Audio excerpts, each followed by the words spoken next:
أعوذ بالله من الشيطان الرجيم. بسم الله الرحمن الرحيم. هل أتاك حديث الغاشية؟ وجوه يومئذ خاشعة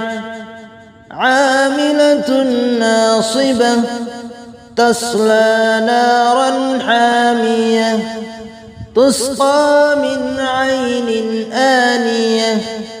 ليس لهم طعام إلا من ضريع لا يسمن ولا يغني من جوع وجوه يومئذ ناعمة لسعيها راضية في جنة عالية لا تسمع فيها لاغية فيها عين جارية فيها سرر مرفوعة وأكواب موضوعة ونمارق مصفوفة وزرابي مبثوثة أفلا ينظرون إلى الإبل كيف خلقت وإلى السماء كيف رفعت وإلى الجبال كيف نصبت وإلى الأرض كيف سطحت فذكر إنما أنت مذكر لست عليهم بمسيطر إلا من تولى وكفر فيعذبه الله العذاب الأكبر إن إلينا إيابهم ثم إن علينا حسابهم. بسم الله الرحمن الرحيم. هل أتاك حديث الغاشية؟ وجوه يومئذ خاشعة عاملة ناصبة تصلى نارا حامية تسقى من عين آنية ليس لهم طعام إلا من ضريع لا يسمن ولا يغني من جوع وجوه يومئذ ناعمة لسعيها راضية في جنة عالية لا تسمع فيها لاغية فيها عين جارية فيها سرر مرفوعة وأكواب موضوعة ونمارق مصفوفة وزرابي مبثوثة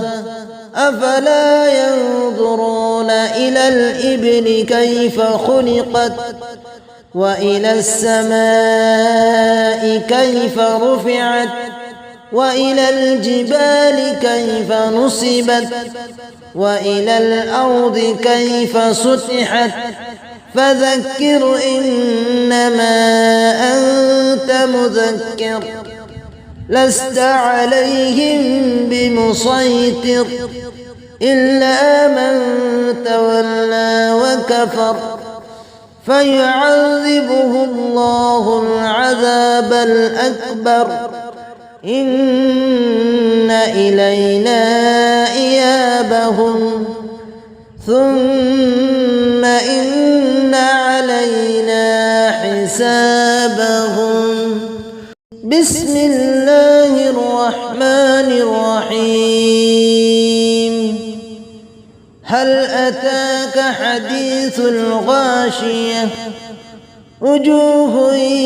يومئذ خاشعة عاملة ناصبة تصلى نارا حامية تسقى من عين آنية ليس لهم طعام إلا من ضريع لا يسمن ولا يغني من جوع وجوه يومئذ ناعمة لسعيها راضية في جنة عالية لا تسمع فيها لاغية فيها عين جارية فيها سرر مرفوعة وأكواب موضوعة ونمارق مصفوفة وزرابي مبثوثة أفلا ينظرون إلى الإبل كيف خلقت وإلى السماء كيف رفعت وإلى الجبال كيف نصبت وإلى الأرض كيف سطحت فذكر إنما أنت مذكر لست عليهم بمسيطر إلا من تولى وكفر فيعذبه الله العذاب الأكبر إن إلينا إيابهم ثم إن علينا حسابهم بسم الله الرحمن الرحيم هل أتاك حديث الغاشية وجوه يومئذ خاشعة عاملة ناصبة تصلى نارا حامية تسقى من عين آنية ليس لهم طعام إلا من ضريع لا يسمن ولا يغني من جوع وجوه يومئذ ناعمة لسعيها راضية في جنة عالية لا تسمع فيها لاغية فيها عين جارية فيها سرر مرفوعة وأكواب موضوعة ونمارق مصفوفة وزرابي مبثوثة أفلا ينظرون إلى الإبل كيف خلقت وإلى السماء كيف رفعت وإلى الجبال كيف نصبت وإلى الأرض كيف سطحت فذكر إنما أنت مذكر لست عليهم بمسيطر إلا من تولى وكفر فيعذبه الله العذاب الأكبر إن إلينا إيابهم ثم إن علينا حسابهم صدق الله العظيم.